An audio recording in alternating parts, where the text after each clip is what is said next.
నమ్మి భాగస్వామిగా చేసుకున్న పాపానికి నట్టేట ముంచాడు ఓ ప్రబుద్ధుడు. అనంతపురం నగరంలోని సాయినగర్ 3వ క్రాస్లో శ్రీనివాస్ హాస్పిటల్ నిర్మాణానికి నలుగురు భాగస్వామ్యమయ్యారు. అందులో హాస్పిటల్ ఎండీ శ్రీనివాస్తో పాటు మరో ఇద్దరిది 70% వాటా, మరో భాగస్వామి అయిన సత్యనారాయణ రెడ్డికి 30% వాటా. వీరు నలుగురు కలిసి సాయినగర్లో ఓ పాత ఆసుపత్రిని 8.75 కోట్లకు కొనుగోలు చేశారు. భవన నిర్మాణానికి నలుగురు కలిసి 2 బ్యాంకులలో 4.50 కోట్ల రుణం తీసుకున్నారు. అయితే 30% వాటాదారులు రివర్స్ అయ్యారు.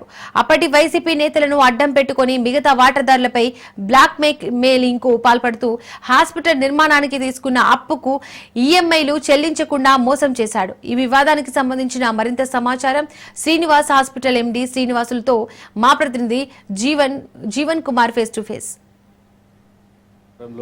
3వ క్రాస్లో ఉన్నటువంటి శ్రీనివాస్ హాస్పిటల్ సంబంధించిన వ్యవహారాల్లో కొంత వివాదం అయితే చెలరేగుతున్నటువంటి పరిస్థితి ఉంది.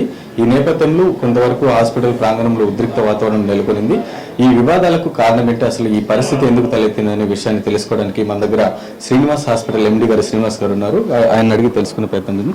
సార్ చెప్పండి, అసలు ఈ హాస్పిటల్ సంబంధించిన వ్యవహారాల్లో అంటే యజమానికి పార్ట్నర్ సంబంధించిన వ్యవహారాల్లో కొంత వివాదాలు అయితే చెలరేగుతున్నటువంటి పరిస్థితి ఉందని తెలిసింది. అయితే ఈ వివాదాలకు కారణం ఏంటి? అసలు జనరల్ గా 2019లో మనం ఈ బిల్డింగ్ కొనడం జరిగింది.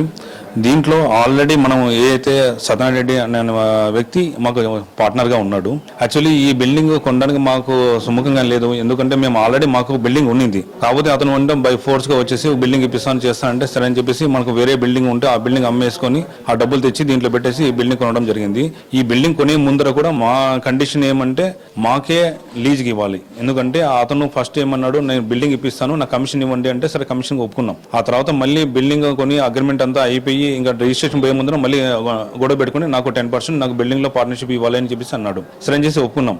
మళ్ళీ తర్వాత మళ్ళీ వారం రోజుల తర్వాత లేదు నాకు ఎక్కువ ఇస్తే నేను రిజిస్ట్రేషన్ చేయిస్తాను, లేకుంటే లేదు అంటే ఇంకా అప్పుడు మళ్ళీ బాగా ఎరుకున్నాము, మనీ అంతా ఇచ్చేసినాం అనే ఉద్దేశంతో సరే అని చెప్పేసి 30% ఇవ్వడానికి మేము ఒప్పుకున్నాం. 2,85,00,000 వర్క్ చేసి అతను మధ్యలో ఆపి ఇంకా మిగతా నేను వర్క్ నేను చెయ్యను, మీరు నాకు హాస్పిటల్లో కూడా నాకు పార్ట్నర్షిప్ ఇవ్వమని చెప్పి అడిగాము. నువ్వు డాక్టర్ కదా, అట్లాంటప్పుడు నీకు పార్ట్నర్షిప్ ఇవ్వడం జరగలేదు, మనం ముందు నుంచి కూడా ఏం రాసుకోలేదు చేయలేదు, నువ్వు ఓన్లీ హాస్పిటల్ బిల్డింగ్లో ఒకటి అడిగావు. ఆ హాస్పిటల్ బిల్డింగ్లో ఏదైతే మనం లేజీ రాసుకున్నామో రెంట్ ఏదైతే ఇవ్వాలో ఆ 2 అమౌంట్లో నీకు 30% ఏదైతే ఉందో ఆ 30% నీకు ఇస్తామని చెప్పి చెప్పాము.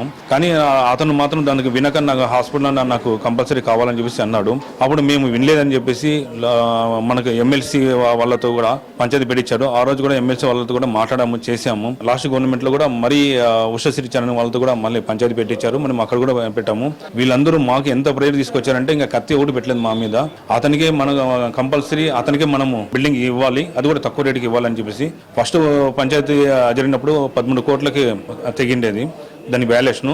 13 కోట్లకి వాల్యుయేషన్ అయినప్పుడు 13 కోట్లకు గాను మేము చెప్పినాం, మేము ఇంకొక ₹1,00,00,000 ఎక్కువ ఇచ్చి ఆ ₹1,00,00,000 మనకి 30% వస్తుంది కదా, వానికి ఒక 30 lakhs మనకి ఎక్స్ట్రా అమౌంట్ కూడా వస్తుంది. అట్లా సరిగ్గా మేము 14 కోట్లు కొంటాము అంటే లేదు కాదు అని చెప్పేసి అప్పుడు వైట్ సీప్ లో ఉన్న మదన్నను అందరూ కలిసి వచ్చి మాకు బాగా భయపడిచ్చేసి చేసి ఇంకా మమ్మల్ని సంబంధం నరుగుతామని చెప్పేసి భయపడిచ్చేసి లేదు మనకి 13 కోట్లకి ఇవ్వాలని చెప్పేసి చెప్పినారు. సరే దాన్ని కూడా మేము ఒప్పుకున్నాము. ఒప్పుకున్న తర్వాత మళ్ళీ ఏదైతే అమౌంట్ ఉంటుందో మేము అగ్రిమెంట్లు కానీ ఎంఓయూలు కానీ ఏమి ఇవ్వము. మేము ఒకేసారి డైరెక్ట్ గా మేము రిజిస్ట్రేషన్ ఆఫీస్కి వస్తాము, అక్కడ మాకు మనీ ఇచ్చేసి మీరు రిజిస్ట్రేషన్ చేసుకుని అంటే ఒప్పుకున్నారు. మళ్ళీ వారం తర్వాత మళ్ళీ 2 కోట్ల వర్క్ చేయించినాము. 2 కోట్ల వర్క్ చేయించినా కూడా మళ్ళీ అతను మధ్యలో ఆపేసి మళ్ళీ ఉషశ్రీ చరణ్ దగ్గర పంచాయతీ పెట్టించినాడు.